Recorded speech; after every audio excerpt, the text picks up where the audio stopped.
Hola amigos, buenos días. Comenzamos un día más aquí en su programa Bien por Casa, como siempre, pues desde TV Perú, esta señal que llega a todo el Perú, así que todo el Perú unidos, aprendiendo cosas nuevas el día de hoy. Lo que vamos a aprender, en primer lugar, es acerca de la hidroterapia. ¿Han escuchado hablar ustedes sobre la hidroterapia? Es una terapia a través del agua. Qué maravilloso, ¿no? El agua, tan purificadora, tan buena, tan sana. Luego vamos a hablar sobre otro tema, sobre la exigencia. ¿Por qué somos tan exigentes? ¿Será bueno ser exigentes? ¿Qué sucede cuando no solo nos exigimos a nosotros mismos, sino que también a nuestro entorno? ¿Estará bueno esto? Y luego vamos al tema siguiente, que es la exigencia con los hijos. ¿Qué sucede cuando como padres somos muy exigentes y siempre queremos que nuestros hijos estén dando el 100% en todo? ¿Estará bueno esto? Vamos a verlo. Y finalmente vamos a hablar sobre las parejas saludables. ¿Cuáles son estos componentes que debería tener una pareja para llamarse pareja saludable? Esto lo vamos a averiguar hoy día en el programa. Esto es lo que tenemos para ustedes hoy día, así que pasen la voz, acomódense, esto ya comenzó. Y vamos con lo primero. Vamos a hablar sobre la hidroterapia y para eso está el doctor Oscar Villavicencio, que es médico cirujano. Muy buenos días. ¿Cómo estás, Cecilia? ¿Cómo estás? Encantado. Gracias por estar aquí. Qué interesante. Vienes a hablarnos sobre la hidroterapia. ¿En qué consiste? Bueno, la hidroterapia, como su propio nombre indica, es el tratamiento con el agua. Es el tratamiento con el agua en sus diferentes manifestaciones, ya sea sólida, líquida, gaseosa, pero que también, digamos, se interactúa con sus diferentes efectos, ya sea efectos térmicos, porque hay que tener en cuenta la temperatura del agua. No es lo mismo tomar un baño de asiento frío que un baño de asiento caliente, por supuesto. Hay que tener en cuenta también las reacciones bioquímicas, porque podemos tomar también un baño de pies con una cucharada de sal, por ejemplo, y eso tiene un efecto también terapéutico. Entonces también depende mucho de los componentes que tiene el agua, que puede ser también de una planta medicinal. Y de hecho también el efecto mecánico, es decir, la fuerza de rozamiento, el golpe que se efectúa al tirar el agua sobre la piel, ¿no? Entonces todos esos procedimientos en realidad están contenidos dentro de la gama que se llama hidroterapia. Y la hidroterapia forma parte de la medicina natural, ¿no? No solo, bueno, hablamos de la medicina natural, sino que en general ancestralmente hay muchas técnicas, ¿no?, que se han ido perdiendo en el tiempo. Antes, ¿no?, los abuelos, los bisabuelos, ¿no?, conocían muy bien, por ejemplo, esto de los baños, ¿no?, los baños de asiento, o de repente pues veíamos que ponían los pies sobre agüita con sal. Hoy en día ya casi no se sabe nada de esto, incluso no se sabe ni para qué es, ¿no? Así es. Se ha perdido mucho, digamos, el uso terapéutico de esta medicina que es también popular, una medicina tradicional, y que realmente también desconocemos. Inclusive nosotros dictamos clase en una diplomatura en la Facultad de Medicina de San Marcos, y a veces muchos médicos que toman esta diplomatura desconocen inclusive el efecto, cómo se hace el efecto, la parte fisiológica para interactuar con cada una de estas técnicas. Cuando uno, por ejemplo, le echa una cucharada de sal al agua, está produciendo una solución, digamos, salina, hipertónica.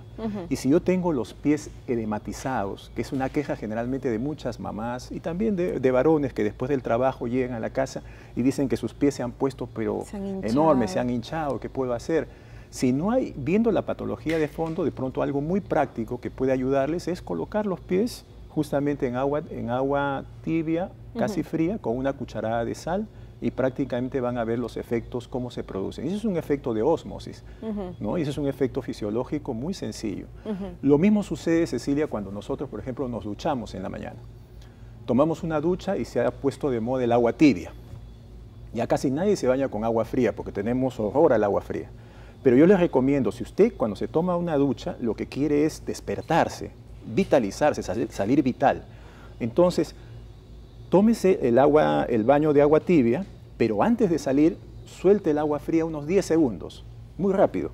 inclusive frotándose con la mano, si no tolera el agua fría, y sale. Ese efecto es mucho más benéfico porque produce una vitalización, existe una hiperemia reactiva, una vasodilatación periférica que favorece enormemente, digamos, el despertar en las mañanas. En el caso de la hidroterapia, ¿hablamos de que podemos curar enfermedades? Como te decía al comienzo, la hidroterapia es una terapia complementaria dentro del contexto de la medicina natural. O sea, la medicina natural utiliza la dieta, el alimento, utiliza la tierra, también la geoterapia, la aeroterapia, el uso del aire, lo que es la climatología. En realidad son una serie de elementos que van a coadyuvar, digamos, los efectos terapéuticos. Pero tú vas a darte cuenta que un médico general puede utilizar para unas hemorroides, le aconseja al paciente un baño de asiento frío, pero no le dice cuánto tiempo, porque no es lo mismo un baño de asiento frío de 5 segundos a un baño de asiento frío de 25 minutos. Entonces, el arte del uso de la hidroterapia está también en los tiempos. Entonces, a veces el manejo de los tiempos nos permite también efectos bien interesantes en los pacientes que les alivia enormemente, digamos, sus molestias, su dolor, ¿no? Bueno, el agua es el disolvente universal. Así es. ¿No? Y me imagino que también en la ingesta del agua también podemos ver beneficios, ¿no? Así es, así es. De pronto no en Latinoamérica, pero en Europa está muy difundida la hidroterapia en uso de tomas. Ellos utilizan los manantes justamente que existen a nivel de termales y que prácticamente ellos lo industrializan en botellas y salen aguas muy puras, aguas inclusive especializadas para ser utilizado por pacientes que tienen tendencia a formar cálculos vesiculares, pacientes que tienen tendencia a formar cálculos en el riñón. En realidad las aguas están a pacientes que tienen tendencia a las anemias crónicas, pacientes que tienen tendencia a problemas digestivos. Las aguas están inclusive clasificadas para la toma y su venta. ¿Y cómo podemos conciliar eso aquí? Porque muchas personas aquí consumen el agua hervida. Así ¿no? es. Que, digamos, todos sabemos, además porque lo vemos, cómo se queda digamos, adherido algunas sustancias que se ponen duritas, ¿no? Entonces ahí, digamos, si esto sucede en la tetera, ¿no? También podemos pensar que sucederá adentro de nuestro organismo, ¿no? Sí, ahora existen mecanismos justamente para poder hacer una limpieza o una depuración de las aguas, justamente de elementos trazas que quedan aún a pesar de la depuración que hace el gobierno a través del agua. Pero lo más importante aquí es que no existe una política racional del uso de nuestros recursos. Si tú vieras, Cecilia, el Perú es rico prácticamente en termales, que no se saben utilizar porque hay ignorancia total muchas veces de los pueblos que tienen cerca a esos termales. Entonces no existe una política, digamos, en las cuales el gobierno diga, bueno, vamos a utilizar estas fuentes porque, por ejemplo, en España, en Japón, todas las termales existen libros donde tú abres y tú dices, tengo problemas de artrosis. Eso justo te quería preguntar, ¿no? O sea, sé que tenemos baños termales espectaculares acá. ¿En qué benefician? Porque mucha gente dice, ay, me voy al baño termal, pero no sabe exactamente para qué está yendo, en qué lo beneficia, cómo lo puede aprovechar. Claro, justamente a eso iba. En otros países existe un manual donde tienes distribuido, por ejemplo, en España, todas las termales que hay en el país y te dicen cada termal qué composición tiene el agua, cómo puedes llegar a ese termal, y cada termal tiene una balneoterapia, es decir, un lugar como un centro médico donde hay un médico, una enfermera, un fisioterapeuta que trabajan, hacen una alternativa de salud turística inclusive, que es para los recursos del país y que les va a servir, digamos, para la salud. En realidad nosotros en ese sentido tenemos, tan igual como España o como Japón, tenemos mucho de esos termales, pero que no lo sabemos utilizar, o por lo menos no nos hemos dado cuenta de la importancia que tiene este elemento, digamos, para la salud nuestra, ¿no? ¿Qué otras formas de tratamiento existe a través de la hidroterapia?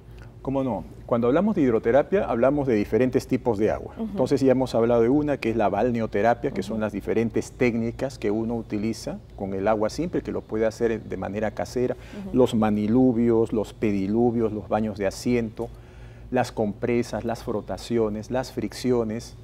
las envolturas de agua caliente, de agua fría, pero también tenemos otra parte que es la talasoterapia, que es el uso del agua marina, que no será muy difundida acá porque tenemos el agua muy contaminada, pero hay zonas, hay lugares, sobre todo en Europa, en Italia, donde hay clínicas muy cerca al litoral que utilizan el agua marina para poder, digamos, ejercer un efecto terapéutico. ¿Te refieres que no se la toma? ¿Se tiene que tomar el agua? Inclusive, dependiendo de la zona, cada vez es más difícil, pero se toma en algunos lugares el agua marina, con fines terapéuticos, y por supuesto también para el baño. Así como se usa el agua, también los elementos vecinos, es decir, la arena. Se usa la arena, el barro, las algas. Hay otra técnica que es el termalismo, que ya lo hemos mencionado, o la crenoterapia, que es el uso infinito que hay de las diferentes termales que por composición pueden servirnos para problemas de artrosis, para problemas digestivos, para problemas reumatológicos. En realidad hay una variedad que uno puede seleccionar inclusive el termal a donde debe ir dependiendo de la enfermedad que uno tenga. Y finalmente tenemos la peloidoterapia, que es un término más raro, pero yo te digo que la peloidoterapia en Europa ya se está empleando hace años, hace décadas. Lo que pasa es que acá hay todavía una ignorancia en cuanto a esos términos. Por ejemplo, la albufera del Nuevo Mundo. ¿Pero qué es la peloidoterapia? Vamos a eso. La albufera del Nuevo Mundo, que queda en el kilómetro 162 al norte. Ahí se abre una especie de lago salado a 1 kilómetro del mar. Y está lleno de unas algas y musgos verdes, que inclusive la gente le tenía mucho temor meterse a eso porque uno se metía y las algas y el musgo se le pegaba y iba a decir, uy, no, acá voy a tener hongos. Pero no, en realidad la peloidoterapia son los balnearios, o sea, son los lagos salados o dulces que tienen contenido de musgo y de algas en estado de descomposición. Pero ese estado de descomposición hacen que suelten los principios activos que tienen principios hasta estrogénicos para mejorar la textura de la piel, para mejorar los problemas, digamos, de las variantes hormonales, etc. Pero eso hay un desconocimiento en cuanto a eso. Y ahí tenemos una fuente muy cercana a Lima. ¿Se ha analizado? Se ha hecho estudios acá, lo suficientes. El Ministerio de Energía y Minas tiene prácticamente un balance de la composición de muchos de nuestros termales. Hay muy pocos todavía que no están en forma completa, pero se debería completar el trabajo con un manual realmente de salud que pueda servir, digamos, desde el punto de vista médico, ¿no? Eso sería lo mejor, ¿no? Wow, hemos aprendido muchísimo hoy día. Ahora, algo rapidito como para poder hacer en casa, porque digamos, sin necesidad de tener que ir en busca de un baño termal o en todo caso si estamos lejos de la albufera en Por ejemplo, casa. algo que es muy frecuente, las varices. Hay muchas señoras, también señores que se quejan de dolor porque paran todo el tiempo, digamos, parados, como los camarógrafos, por ejemplo. Y entonces eso les produce hormigueos, dolor en las piernas. Entonces es muy simple, se bañan con agua tibia y luego abren también 10 segundos y dejan que el agua fría caiga, que se forme una película totalmente en la parte anterior y luego en la parte posterior y luego exponiendo la planta del pie. Eso hacerlo todos los días beneficia enormemente, digamos, el alivio de los síntomas. Como les digo, la hidroterapia no, digamos, saca de lado a la medicina convencional. Ya hemos dicho que eso es medicina complementaria. Entonces puede complementar muy bien, digamos, el uso de los medicamentos. Incluso también puede ser medicina preventiva, Por ¿correcto? supuesto, fundamentalmente eso. Excelente. Óscar, muchísimas gracias. Con el mayor gusto. Gracias, chicos, ya saben, el agüita fría. Bueno, nosotros nos vamos a un corte y al regresar vamos a hablar sobre la exigencia. ¿Por qué somos tan exigentes? Con esto volvemos.